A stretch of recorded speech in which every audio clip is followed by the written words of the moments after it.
so we can bring our attention to your message for us. Make our message personal, O God, to the point, Lord, that we will go home enriched, empowered, enlightened by you.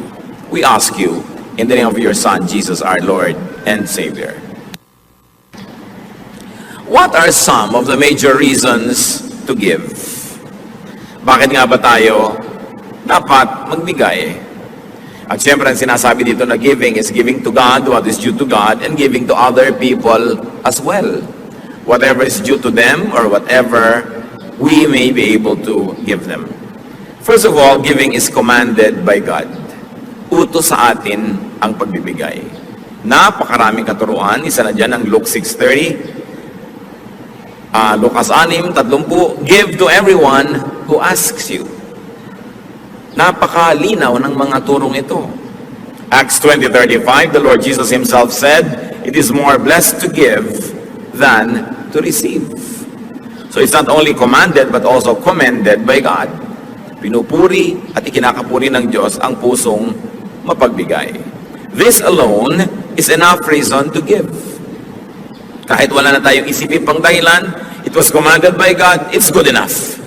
Because God is God. But giving is not only commanded, it is also exemplified by God. Ang Diyos na mismo ang nagbigay ng halimbawa, siya na ang unang nagbigay. At ano pa ang apat nating hingin, ibinigay niyang kaisa-isa niyang anak na si Jesus para sa ating kapatawaran, para sa ating paglilinis.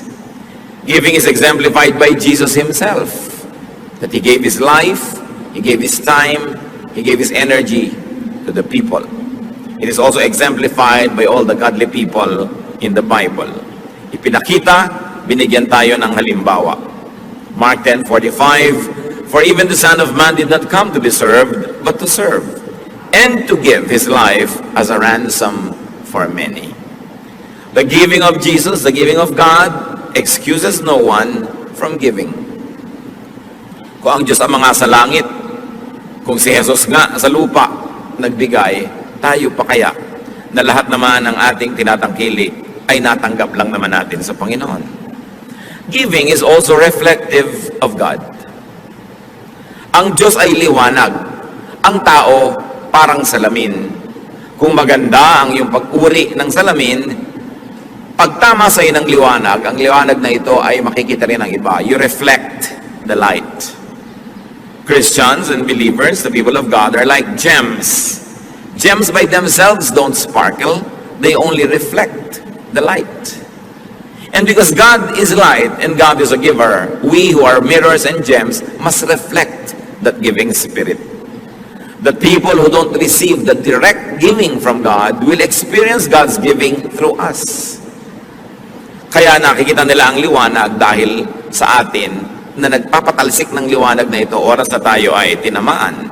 Therefore, the mirror honors the light. Giving reflects God's character. Proverbs 14:31, whoever is kind to the needy honors God. Napupuri ang Diyos. At dapat naman na Diyos ang mapuri. Pag tayo nagbibigay, hindi tayo mismo. Bakit? Sapagkat ang ibinibigay naman natin ay natanggap din natin mula sa Diyos. Hindi naman tayo pinagmumulan. Taga-abot lang tayo. At sa pag-aabot natin, tayo man ay nakikinabang at maraming naibibigay din sa atin ng Panginoon. Kaya napupuri siya at dapat lang na siya ang mapuri. 2 Corinthians 9:13, because of the service by which you have proved yourselves, men will praise God for the obedience that accompanies your confession of the gospel of Christ, and for your generosity in sharing with them and with everyone else. Kaya napakainam nung palabigay tayo, napupuri ang Diyos. Kung ang damot-damot mo, mapipintasan ng Diyos. Sabihin, ganyan ba Kristiyano? Ganyan ba yung mga born again? Ganyan ba yung mga pa-Bible? Ang damot-damot. Indirectly, napipintasan ang Panginoon. Pero pag kami mga palabigay, sabihin, iba, bakit yung mga yan nagbibigay sa mga hindi nila kilala? Mga nasalanta ng bagyo, mga kung ano nagugutom sa kalye. Kasi mga Christian yan, napupuri ang Diyos. Kaya isang malaking uri ng pagsamba, yung pagbibigay.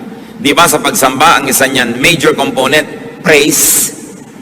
Pero pagka meron kang ginagawa araw-araw na panabigay ka sa kapwa at napupuri ang Diyos, pagsamba yun, kasi praise din yun. Hindi lang sa pagkakahaleluya, pagtataas ng kamay, pagtugtog, pagsayaw. Sa pang-araw-araw na buhay, we can do praise and worship. When God is praised and worship through our kindness. Giving also blesses the recipient. It spreads goods and goodwill. And beyond that, giving also blesses the giver. Kung merong napagpapala, pag may nagbibigay, unang-una na yung nagbibigay. Kasi kung hindi naman siya nabigyan na una pa, wala naman siyang ipapamigay. Kaya yun lang kakayahan niya na nagbibigay, ibig sabihin, nauna na siya ang tumanggap at siya ang na-bless. Pero hindi lang yun eh. Ang Panginoon kasi hindi ka lang binibigyan para ka makapagbigay. Pag nakapagbigay ka pa, lalo ka pa uling bibigyan. Paikot-ikot, paulit-ulit, walang katapusan yung cycle. Many of the things that God does is cyclical or are cyclical. Pagka ginawa mo ito magiging bunga. Pag nagtanim ka, aani ka. Pag umani ka, marami ka na naman buto, itatanim mo ulit. Pag itinanim mo, aani ka na naman, paulit-ulit. At ganoon din yun. Binigyan ka ng Panginoon, nagbigay ka, bibigyan ka ulit. Makakapagbigay ka tuloy na naman. At dahil nagbigay ka, bibigyan ka ulit. But when you enter the cycle of poverty and the cycle of selfishness, magdadamot ka, hindi ka magbibigay, therefore hindi ka bibigyan ng Diyos. Lalo ka ngayong kinapos. At habang kinakapos ka, lalo kang dadamot. Dahil self-preservation yung iniisip mo. Habang dumadamot ka, lalong hindi ka na naman magbibigay. At lalong hindi ka nagbibigay, lalong hindi ka na naman makakatanggap. Palubog ka ng palubog sa ginagawa mong cycle of poverty. Samantalang kung giver ka, pataas ng pataas yung cycle of abundance. Luke 6:38, give and it will be given to you. A good measure, pressed down, shaken together, and running over will be poured into your lap. For with the measure you use, it will be measured to you. Lagi natin ito nadidinig. Sik-sik, lig-lig, umaapaw ang ibabalik sa iyo ng Diyos kung ikaw ay mapagbigay. Because giving sets a blessing machinery in motion. Pag nagbigay ka, para ka may pinindot na switch ng pabrika, aandar lahat yung mga parts noon, iikot, aandar ang ending, may lalabas na produkto. Patungo dun sa bibigyan mo at patungo rin sa iyo at yung naluwalhati ang Diyos. Hindi mo pwedeng pigilin yon. Automatic. Pag may ginawa kang mali, may itinanim ka, aandar yung makinarya, ang lalabas na bunga noon kaparusahan. Kung minsan matagal lang lumabas, akala mo lusot ka na. Pagka naman nagbigay ka, gumawa ka ng mabuti, pinindot mo rin yung automatic switch, aandar din yung makinarya ng Diyos, hindi yung titigil hanggang hindi lumalabas yung produkto. Pagpapala doon sa iyong binigyan, pagpapala sa iyo at kaluwalhatian ng Diyos, automatic. Kung minsan din, matagal lumalik yung gantimpala, akala mo wala na. Tapos sa panahon na gipit ka, nalimutan mo na meron ka palang points, biglang lumalabas yun. Maraming nagpapatotoon yan. Mga hindi nila inaasahan kung saan nagmumula ng mga blessing. Tapos maalala nila, oo nga pala, somewhere in time, ako ay merong ginawang mabuti. At ang Diyos kasi hindi lumilimot sa ginagawang mabuti. Ang Diyos kasi ayaw niyang may utang siya sa tao. Sino naman tayo para magpautang sa Diyos? Papayag ba ang Diyos sa siya may utang sa nilalanglang niya? So oras ay kayo nagbibigay at gumagawa ng mabuti, susuklian niya ng sobra-sobra para at the end of the day, ikaw pa rin ang may utang na loob at hindi siya. Napakasimple ng logic na yon. Hindi papayag ang Diyos na siya itong may utang sa tao. Kaya walang pagbibigay sa kapwa o sa Panginoon ang nakakalugi. Hindi ka papayagan ng Diyos na malugi at mapintasan mo siya. Dahil yan ang kanyang katuruan. Giving pleases God. Therefore, it opens the door to followership to Jesus. Yung mga iba gustong-gustong sumunod kay Jesus. Tulad ng isang mayamang lalaki, sabi niya, anong dapat kong gawin para makasama sa inyo? Matthew 19:21, Jesus answered, if you want to be perfect, go, sell your possessions and give to the poor, and you will have treasure in heaven. Then come, follow me. Ang gusto ni Jesus na kasama, mayayaman. Pero mayayaman sa mabubuting gawa. Mayayaman sa kawang gawa. Mayayaman doon sa mga tinatawag niyang kayamanan sa langit. Treasure in heaven. Sabi nitong mayaman, gusto kong sumama sa inyo, ano bang dapat kong gawin? Sabi, pues, ipamigay mo ang iyong kayamanan. nang walang maging hadlang sa pagsunod mo. Marami pong tao hindi makakasunod dahil ayaw magpamigay. Pero kitang-kita natin dito, ginawa ni Lord na isang requirement, hindi sa lahat ito ha. Marahil na ang taong ito, sobrang din ang pag-ibig sa kayamanan niya na hindi niya pwedeng ibigin ng Diyos kasi sabay, dalawa yung iniibig mo. Pero kung malinaw naman sa iyo na Diyos ang nauna mong iniibig, ngayon nagkataon ka namang mayaman din, hindi naman kailangan ipamigay mo lahat yan. Pero ang point, kung alam mo na ito nang nakakasagabal, naglalayo sa iyo sa Diyos, paano ka susunod sa Panginoon kung may iba kang sinusundan at magkaibang direksyon ang pinupuntahan nun at magkaibang tinig ang tumatawag sa iyo? Malungkot na umuwi ang lalaking yon kasi hindi niya nabitawan ang kanyang kayamanan. Sayang naman kasi halos 2,000 taon na ang nakalipas. Sasandali lang naman siyang nabuhay.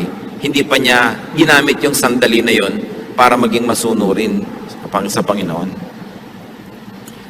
Na kung ang hinihingi ng Panginoon sa kanyang pagsunod natin sa Kanya ay maging palabigay, this alone should motivate and inspire believers to give.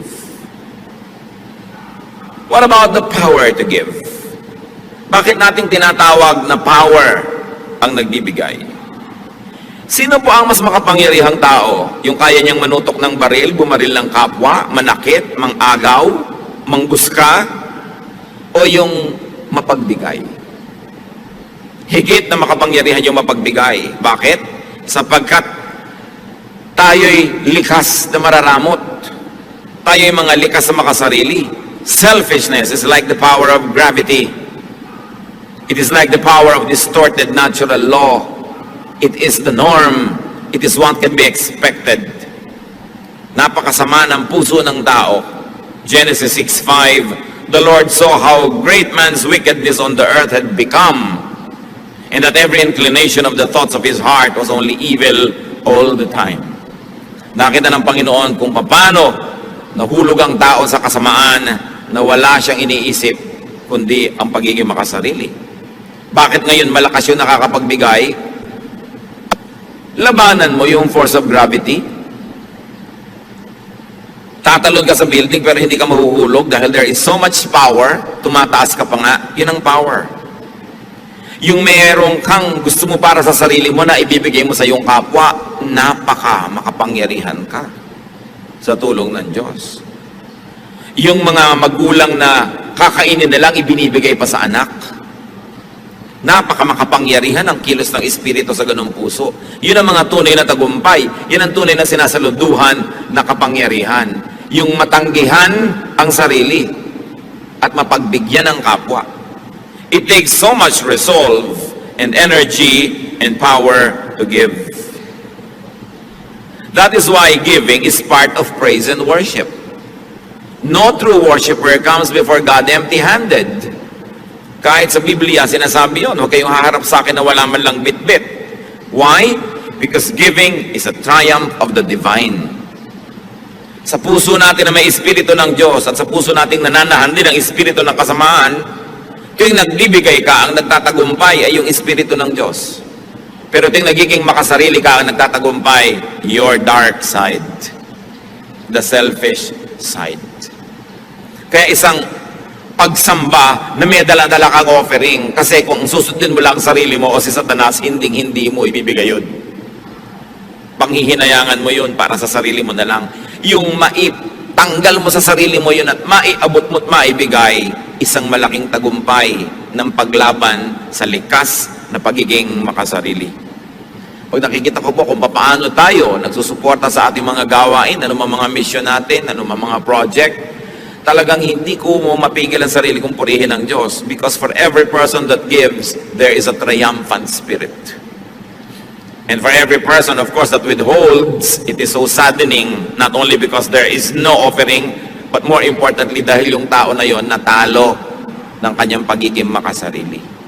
Natalo ng udyok ng pagiging makasarili. Now, how can we be empowered to give? To obey and to praise God? How can we be empowered to give and be good to others? First, need and want less. Para tayo makapagbigay at magkaroon ng ganong kapangyarihan, bawasan ang mga listahan ng pangangailangan at mga hinahabol-habol at mga gusto. Habang dumadami ang gusto natin na maging atin, makamkam, masarili, matamasa, andun lang yon, isa lang ang size ng puso natin. Pag maraming space doon, pinuno natin ang mga needs and wants and desires, lumiliit yung espasyo na natitira sa pagiging mapagbigay. Kaya ang una nating dapat ginagawa upang lumaki ang kapangyarihan natin magbigay, paliitin ang ating mga pagnanasa. Hindi pwedeng sabay na pinapalaki yan dahil sila ay magkokompetisyon para sa espasyo. And it takes realization and genuine enlightenment. It takes reflection and a decision to win and be a giver. Laging nagtatalo ang sarili. Sayang naman ito, papakinabangan ko ito, may magagawa pa ako dito. Ecclesiastes 5:10, whoever loves money never has money enough. Whoever loves wealth is never satisfied with his income. Pagka umiibig ka sa salapi, kahit gaano karami ang dumating sa'yo, kulang. Kaya makikita ng iba, wow, buti na lang umaasenso ang buhay mo. Kulang pa nga eh, marami pa akong needs. Nakakatamad madinig. Pero pag sabi mo, wow, may bago kayo palang mga gamit, binibless ka lang, oo nga, praise God. Napakasarap pakinggan. Yung iba naman kasi daing ng daing dahil baka mautangan. Kahit ang dami-dami na, wala nga. At may mga kilala po tayo mga kapatid, mag-ingat-ingat kayo sa kasasabi nyo ng wala. Kasasabi ng wala, na wala nga. Because there is power in our spoken word. Yung meron ka na, daing ka pa ng daing, nawawala. Samantalang kahit konti, yung parang ang sarap-sarap mong magsalita na, wow, ang yaman-yaman natin, kahit konti, hindi sa pagyayabang, kundi sa pag-appreciate sa Diyos, dumadami. Subukan nyo. Sinabi nga ng Diyos, let there be light, nagka-light. So pag sinabi mo, ang bata, ang galing-galing yan, gumagaling. Pero pag sinabi, ang bata yan, walang kwenta, lagi niya nadidinig, nagiging walang kwenta siya. May kapangyarihan kasi ating salita. Kaya huwag tayong daing ng daing. Lagi nilang gusto kaawaan, lagi nilang gusto makadilehensya. Kaya tuloy ang nangyayari, lalo naghihirap. Yung mga paladaing, nakaka-asenso ba yun? Pahirap din ang pahirap. Wala din namang natutupad dun sa kanilang mga pagsasalitang yan eh. Pero yung palabigay, sabi sa Proverbs 28:27, he who gives to the poor will lack nothing. The Lord will either give you great rewards or the Lord will give you the great spirit of contentment. Therefore, you lack nothing. Paano ba nagiging mayaman ang tao? Una, kung dumami ang sobra-sobra niyang pera, o kung kontento siya sa konti niya, daig pa niya mayaman. Yung marunong makontento sa konti, daig niya yung marami, pero hindi kontento. Sino ang mahirap? Yung kahit ang dami-dami na naghahangad pa ng mas marami, pobre yun, maralita. Kaya kailangan nakikita natin kung ano ang ginagawa ng Espiritu ng Diyos sa puso ng tao. Pinapayaman tayo. Kung hindi man tayo buhusan ng kutak-kutak na material na mga pagpapala, nagkakaroon tayo ng espiritong marunong matuwa, maging sa konti. Mayaman ka rin ang feeling mo nun. Either you are rich or you're feeling rich. Sino bang mas masaya sa dalawa? Di ba yung feeling rich? Kahit na hindi naman talaga, pero you feel rich. Nakikita niyo yung mga tindera sa palengking, nagpapapedicure pa habang nakaupo sa isang sakong kamote. Feeling rich! 30 pesos lang yung pedicure niya, pero donyang-donya siya. May mga bulak pa sa pagitan ng mga daliri, no? Talagang akala mo, napakasaya. Pero kung ang dami mong pera, you are not feeling rich, nagreklamo ka pa rin, pobre ka, kawawa naman. So learn contentment. 1 Timothy 6:6, but godliness with contentment is great gain. For we brought nothing into the world, and we can take nothing out of it. But if we have food and clothing, we will be content with that. Pinanganak ka daw na walang dala, aalis kang walang dala. Ano lang ang pwede mong dalin doon sa kabilang buhay? Yung naideposito mo habang nabubuhay ka dito sa bangko ng paggawa ng mabuti. Yung mga gumagawa ng mabuti, palabigay, nagde-deposit ang withdrawal sa langit. Hindi mo pwedeng dalin, pero pwede mong i-deposit habang nandito ka, doon na lang ang withdrawal. Pero yung dala-dala mong lahat na matay ka, wala kang madadala. Kasi sinasabi ni Lord, gather for yourselves treasures in heaven, na hindi kayo mananakawan at hindi uuurin o kakalawangin ang inyong mga kayamanan. Sabi ganun, kailangan ganun. Marunong ka magdeposito doon, marunong ka mag-impok doon sa eternal bank na napaka-importante. How else are we empowered to give? Natural, produce more. Anong ipapamigay mo kung wala ka namang sobra?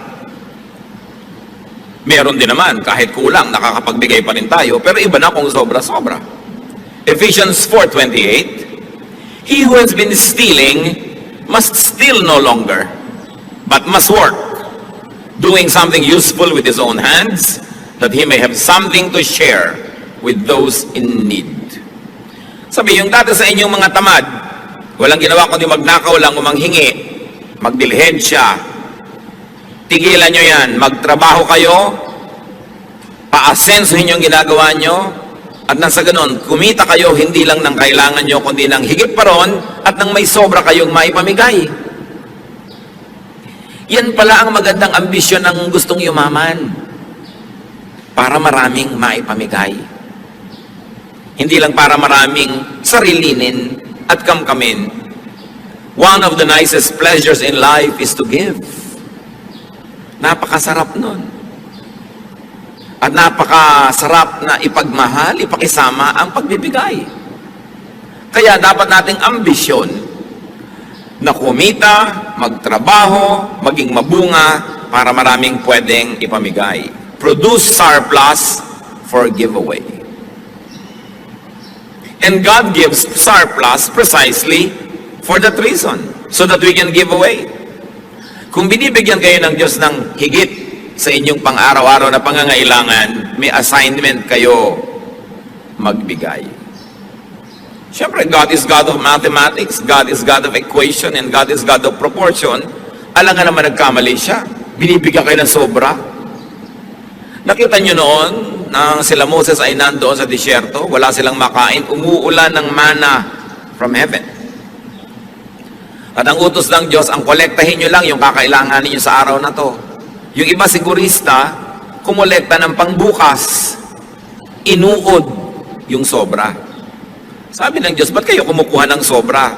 Hindi ba kayo nananalig na bukas nandun uli ako? At bukas magbibigay uli ako? Yung sobra niyong pag-iimpok, isang pagpapatunay na hindi kayo nananalig sa aking pangakong bibigyan ko kayo araw-araw.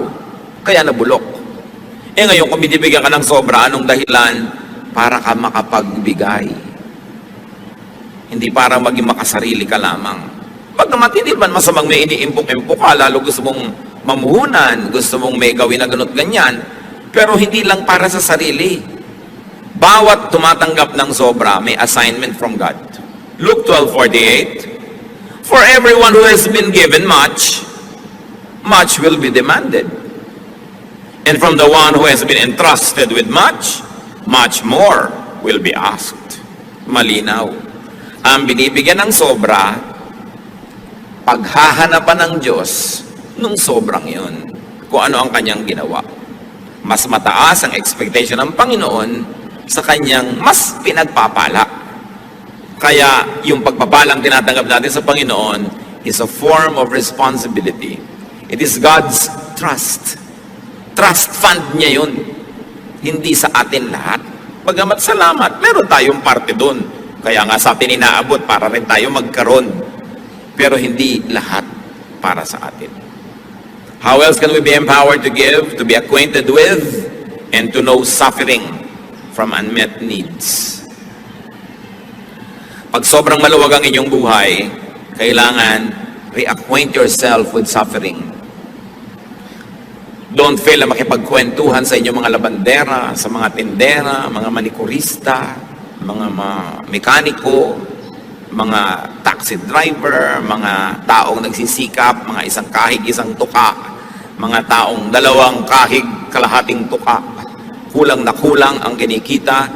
Kasi kung tayo nakikisalamuha, nakikipagmabutihan, at nakikisangkot sa mga nangangailangan, muling nabubuhay yung espiritu sa atin ng charity.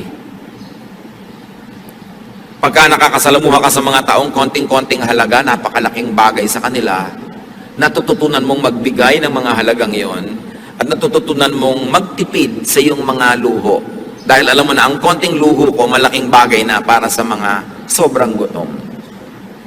Pero pag tayo nag-social climb at ang lagi niyong kasalamuha, yung big spenders, yung napakararaming pera at hindi makapagkapwa, sarili ang inaasikaso, gumagastos ng napakalalaking mga pera para sa mga hindi naman mga masyadong kailangan sa buhay. Pag yan ang lagi niyong kasama, kayo'y mamamanhid sa daing at pangangailangan ng mga kapuspalad. At ang gagawin ninyo, makikisama kayo sa kanilang mga paglustay, sisikapin yung kumita ng maraming-marami para lang kayong makasabay sa kanilang mga kaluhuan. Pero hindi tayo dapat maligaw. Tayo ay may pananagutan sa ating kapwa. Kaya dapat, kahit ang ating mga anak, kung lumalaki sa ginhawa, dapat nyo silang iminumulat sa mga pangangailangan ng mga sarili nilang mga pinsan na maaaring higit na nagdarahop kaysa sa inyo. Kailangan silang dinadala sa mga lugar na nakakita silang pagdurusa at hirap para sila'y magkaroon ng malasakit sa kapwa. Hindi yung lagi silang ikinukulong sa mga air-conditioned cars at mga air-conditioned homes at sa mga gated villages at sila ay nagiging bulag sa katotohanan ng pagdurusa ng sangkatauhan. Dapat lagi tayong nagre-reacquaint. Katulad ng Panginoong Yesus, ang anak ng Diyos ay bumaba mula sa ginhawa at luwalhati ng langit para makisalamuha sa mga tao, para maranasan niya ang hirap ng mga tao. At nang sa ganon, hindi lang niya nauunawa sa isip, alam niya sa gawa kung paano makipaglaban sa kasalanan at kahirapan. At dahil ang anak ng Diyos ay nabuhay bilang tao, at dumanas ang lahat ng uri ng tukso, na salamat na lang at kanya na pagtagumpayan, ano ang naging bunga? Naging mapagtanggap si Jesus sa mga makasalanan, mapagpatawad, maibigin, mapagbigay, mapagpagaling, sapagkat naramdaman niya ang lahat ng hirap. Siya man, ipinanganak doon lang sa pakainan ng hayop, sa kahon na nilalagyan lang ng pagkain ng hayop, sa sabsaban. Siya man ay ipinanganak sa bahay ng hayop, hindi sa bahay ng tao. Siya man ay nabuhay sa isang pamilyang ubod ng hirap, sa isang makalumang bayan, sa isang kawawang nasyon na Israel na inaapi ng mayamang Roma. Alam ni Jesus ang pagdurusa, kaya marunong siya magbigay. Kaya ang ating mga kapwa na nanggaling sa hirap, tapos yumaman, dapat lumingon. Hindi yung tatalikuran mo na ng todo ang yung paghihirap at ang mga kilala mong mahihirap at pipilitin mo na ngayong makibarkada na lang sa mga mayayamang tulad mo rin naman ay galing din sa pusali at pare-pareho kayo nagpapanggap at nagbubulag-bulagan sa mga pangangailangan ng iba. Dapat ngayon ang galing sa hirap ang mas mabuti sa mahirap. Kaya ito naman ang ginagawang pang-uutos sa atin ng mga politiko, lahat galing sa hirap. No? Pero makikita ba natin talaga sa mga ginagawa nila ang malasakit sa mga mahihirap, liban na lang kung oras ng eleksyon? Pero ang totoo nun, meron silang pinefake. Kasi ang katotohanan, pag galing ka sa mahirap, you're qualified and you're empowered. At yung galing talaga sa mayaman, kahit naman siguro pa paano, may kamag-anak ka rin mahirap, alam mo rin kung paano maging mahirap. Dapat huwag tayong maging bingi. Ang Panginoon sa Hebrews 2:18 dinescribe, because He Himself suffered when He was tempted, He is able to help those who are being tempted. Dahil siya nakaranas ng mga panunukso, mabait siya sa mga nagkakasala at sa mga natutumba at nabubuwag. Dahil siya lang naman tong nanatiling nakatayo kahit natukso. Siya lang itong natiling walang kasalanan, lahat naapektuhan, lahat tinatamaan at nasasaktan at nagdurugo at nalulugmok at nadarapa. Ang naging epekto kay Jesus, ang pakikitungo niya sa mga makasalanang tao, naging mapagpatawad siya at mapalakop-kop sa makasalanan. Hindi naging righteous. Ngayon, kung lagi ka lang nasa seminaryo, nasa loob ng simbahan o opisina ng simbahan, nasa mga toreng garing at mga tore ni David na ang tataas, relihiyosong-relihiyoso ka, ano nagiging bunga? Lalo ka ngayong mapaghusga, lalo ka mapagmataas at hindi ka makapagpasensya sa nagkakamali. Hindi yan ang example ni Jesus. Ang example niya, naunawa niya na mahirap magpakabanal, maging yung babaeng babatuhin dahil nahuli na sa akto ng pangangalo niya, sinanggahan pa niya. Pero sabi niya, sin no more. Naiintindihan niya. Kaya tayo namang aral ng salita ng Diyos, ang dapat nagiging bunga, naiintindihan natin yung kinakapos, hindi hinuhusgahan natin sila. Christians are a very peculiar people. We kill our wounded. Mabuti pa kumisan yung mga rebelde, yung mga kasama nilang nababaril, binubuhat. Tayo, pag may Kristiyanong nabaril ng kaaway at nasugatan, niyuyurakan, pinagchichismisan, pinagpipiestahan. We kill our wounded. This is not the example of Jesus. The example is to be acquainted with suffering and weakness so that we can help those who suffer and those who are weak. Kaya kailangan maging matulungin. Pero hindi yan lahat eh. Kumisan ang nananaig lang sa atin yung ating dark side, but we have a bright side. Genesis 1:27, God created man in His own image. Merong bahagi ang Diyos na nabubuhay sa bawat puso ng bawat nilalang. We can be godly. We can be giving. If only we will allow that godly side to triumph. That's why giving by itself is the triumph of the godly side over the dark side. How else are we empowered to give? Know and understand yourself. Understand your position in God's economy. Sino ka ba talaga? Anong papel mo dito sa mundong nilikha ng Diyos? At ang lahat ng taong malinaw ang pag-iisip, we will realize that you are just a recipient of God's kindness. You are just a recipient of God's grace. Therefore, you are to be a channel of that same kindness and grace. Tumatanggap lang tayo. Kumisan sa tagal mo at dami ng tinanggap, nakakalimutan na natin yun. Akala natin tayo na nga yung hero, tayo na nga yung great. Pero tayo tumatanggap lang. At dahil doon, meron tayong pananagutan sa nagbibigay. Luke 14:13-14. But when you give a banquet, invite the poor, the crippled, the lame, the blind, and you will be blessed. Although they cannot repay you, you will be repaid at the resurrection of the righteous. Sasabihin ng mga tao, Pastor, yung po ba mga Christian nagdedebu? Yung po ba mga Christian naghahandaan? Yung po ba mga Christian nagpa-party? I say, yes, lalong dapat. Kasi mga anak tayo ng Diyos, dapat natin ipagdiwang ang Diyos. Pero may pagkakaiba. Ang Kristiyano nagpa-party, nagluluto at naglalaan ng isang bahagi ng kanyang handa, ipinapakain niya sa mga kapuspalad na nandun sa mga lansangan. Ang mga Kristiyano at anak ng Diyos na naghahandaan, nagsasaya, laging may bahagi para ipamigay. Kasi mahirap naman yatang sundin yung hindi nyo kilalang lahat ng sinasabing poor, crippled, lame, blind nasa party nyo, di ba? Kahit gaano kayo kabanal, hindi naman siguro kayo sobrang mag-e-enjoy, ang daming hindi nyo kakilala. So anong gagawin nyo? Ipadala nyo yung dapat nyo ipakain kung saan man sila naroon. Mga Kristiyano na isang buong pamilya kakain sa restaurant, ang dami-daming kinain. Why don't you order 2 or 3 dishes at ibigay nyo sa mga waiter na nag-silbi sa inyo? Iuwi naman nila sa pamilya nila, makapag-party rin sila kahit man lang pansit. Yun ang pinagkaiba. Ang mga Kristiyano kasi, may pagkakaiba. Bagamat pare-pareho tayo ng ginagawa, meron ka laging kaibahan. At ano yun, ikay palabigay. Kahit pa nga, hindi naman sobra. Sabi ni Job 1:21, naked I came from my mother's womb, naked I will depart. So don't take it all, and don't hold on too tightly. Huwag masyadong mahigpit ang hawak. Ang totoo niyan, dahil tayo makasalanan, we don't really deserve all the good we receive. We don't really deserve all the good we desire. Romans 3:12, all have turned away. They have together become worthless. There is no one who does good, not even one. So what is a great lie or kasalanan? That you deserve the good life. What we deserve is hell. Yun ang totoo nun. Dahil patuloy tayo nagkakasal at kinakapos. Kaya mga advertisement ng maluluhong mga bahay, condo, maluluhong mga salon, spa, lagi more. Yung I deserve it naman eh. I worked so hard, so I deserve this. We are not really that good. Kuminsan dumadating sa'yo ang daming pagpapala, ang daming mga material blessings, maraming success, dapat mong huwag makalimutan, pinagpapala ka lang. O tulad ng sinasabi ni Solomon, well, sinuwerte ka lang. Huwag ka maniwala na ikaw talaga lahat ang dahilan kung bakit ka matagumpay. Sabi niya sa Ecclesiastes 9:11, I have seen something else under the sun.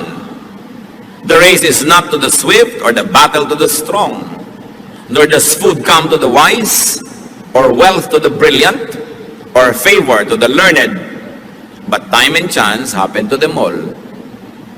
Yan, naobserbahan ko yan. Hindi naman lahat ng mabilis tumakbo na nanalo sa karera. Hindi naman kung matalino ka, ikaw ang may kakaining masarap. Hindi kung ikaw ay matalino, yayaman ka. Sabi ganon, tsamba-tsamba kumisan. Panapanahon, swerte-swerte. Time and chance happen to all. At lahat sa atin na nagtagumpay at patuloy na nagtatagumpay, alam nyo, ang laki ng element ng chance. Kung hindi man chance, well, binless kayo ni Lord, pinlano niya. Pero kung hindi, sabi ni Solomon, hindi ka naman nanalo dahil ikaw yung pinakamagaling eh. Hindi, minsan mo, ikaw yung nakukuha. Kahit yung offer mo, hindi pinakamaganda. Sabi gano'n, nagkakataon. O kung hindi man nagkataon lang, talagang Diyos ang may bigay. Lalong, dapat ka maging humble, huwag ka maging mayabang. Sasabihin mo, I deserve this. Dahil hindi naman lahat ng nagsisikap, umaasenso ah. Hindi lahat ng nagtatrabaho ng mabuti, nagkakaroon ng mga reward agad. May X factor yan na hindi natin alam that should keep us humble. Hindi ko man nagtap ka sa board o sa bar, ang galing mo. Nagkataon na yung pinag-aralan mo, yun ang natanong. Hindi naman kung bumagsak ka, hindi ka na marunong. Ang dami-dami mong alam, yung pang hindi mo alam ang naitanong-tanong. Maraming ganyan. Kaya kailangan talaga lagi kang umaasa sa pagpapana ng Diyos. And that we should always be humble. We must be less and less selfish. Everything good that you have came and comes from God. Ecclesiastes 5:19, God gives man wealth and possession and enables him to enjoy them. This is a gift of God. Regalo. James 1:17, every good and perfect gift is from above, coming down from the Father. So a realistic, humble, and grateful attitude necessitates and empowers giving. Pagka makatotohanan ang pagkakilala mo sa iyong sarili, ikay mapagpakumbaba at tumatanaw ng utang na loob sa Diyos, magkakaroon ka ng lakas para maging mapagbigay. The godly way to react to so much suffering and needs around us is to give more. Giving, by the way, is not only for the rich, it is also for the unrich. Akala natin yung mga mayayaman lang ang dapat magbigay. Kaya sa maraming churches, yung konting pamilyang may kaya, sila na lang lagi ang taya. Yung iba lagi na lang, ay mayaman si sister ganun, mayaman si ka ganun. Mark 12:42-44, sa offering, inobserve ni Lord yung mga tao, but a poor widow came and put in 2 very small copper coins, worth only a fraction of a penny. Calling his disciples to him, Jesus said, I tell you the truth, this poor widow has put more into the treasury than all the others. They all gave out of their wealth, but she, out of her poverty, put in everything, all she had to live on. Binibilang pala ng Panginoon yung mga hinuhulog ng mga tao doon sa offering box. Siyempre, yung mayayaman, yung mga supot nila ng mga punong-puno ng mga silver, mga gold, mga coins, pag lumaglag yun doon sa loob, ang lakas ng tunog. Mayroong isang babaeng ubod ng hirap, balo, naglaglag lang siya ng 2 pagkanipis-nipis na barya. Siguro manipis pa sa pinipig. Wala man lang tunog. Pero sabi ni Jesus, kita niyo yung babaeng yon? Yan ang pinakamalaking donor ng church na to. Ha? Ang liit nga ng binigay. Bakit siya ang pinakamalaking donor? Lahat binigay niya, wala nang natira sa kanya. Ang binibilang pala ng Panginoon, hindi yung inilagay mo, kundi yung natira pa sa'yo matapos ka maglagay. At doon nakabase sa kanya kung sino ang biggest donor. Nakikita natin, giving is not only for the rich. Giving is for everybody. From each according to ability. That is how it should be. So you can give from your own neediness. Hindi yan excuse.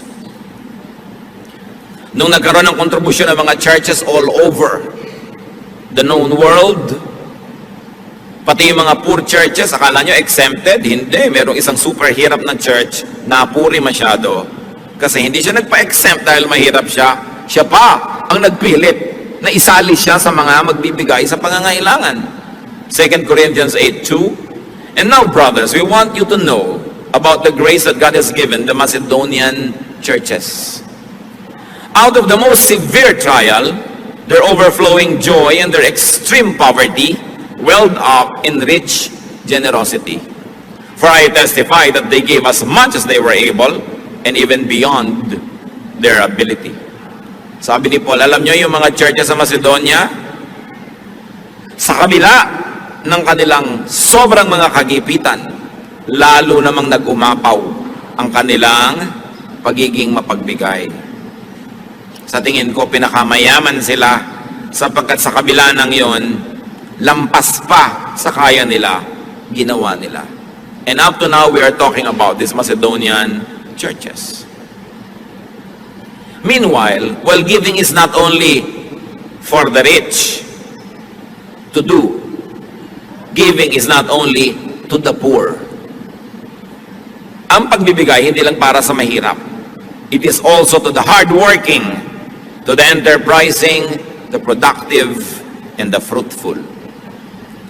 Lagi nating nire-reward ang poverty. Every politician likes to give to the poor. Kanino nila kukunin yung ibibigay nila to the poor? E di from the middle class. Ang bigat naman ng bayan na ito, pasan-pasan ng napakakonting middle class dahil sobrang mayayaman, yun nga ang mga lumulusob sa mga bangko ng gobyerno at kumuutang ng mga pera ng bayan. Yung mayayaman nga ang napakagagaling magpalusot sa pagbabayad ng buwis. Yung maliliit nga manggagawa, kinikita pa lang buwan-buwan, binabawas na ang kanilang taxes, withheld. Yung mayayaman, at the end of the year pa yan sisingilin, ang gagaling ng mga abogado, yan ang nagpapalusot pa, samantalang sila itong umuutang at namumuhunan galing sa pera ng bayan. Kasi sila itong may mga koneksyon. Anak nila ang mga congressman, pinsan nila ang mga senator, sila ang lumulusob sa kayamanan ng bayan at gumagamit ito. Pero sila ang number one tax evaders. Daig nila ang mahihirap sa tax evasion. Promise. Kaya nga ang yayaman eh. Diba? Pero, kaya tayo naman laging, give to the poor, give to the poor. You give to the poor, yes, but don't forget to give to the deserving. Ang gobyerno, lagi ang policy, bigyan ng mahihirap. Anong ibinibigay sa middle class na nagsisikap magtrabaho? Anong ibinibigay sa mga taxpayers? Nasaan ang mga pinupuntahan ng mga buwis na ibinabayad ng taxpayer? May konti kang lupa, nagbabayad ka ng realty tax, at kung ano-ano, titirhan ng squatter, ibibigay sa squatter yung lote mo, ikaw pa magbabayad para siya umalis. This is unjust. You don't give only to the poor, you give to those who work hard.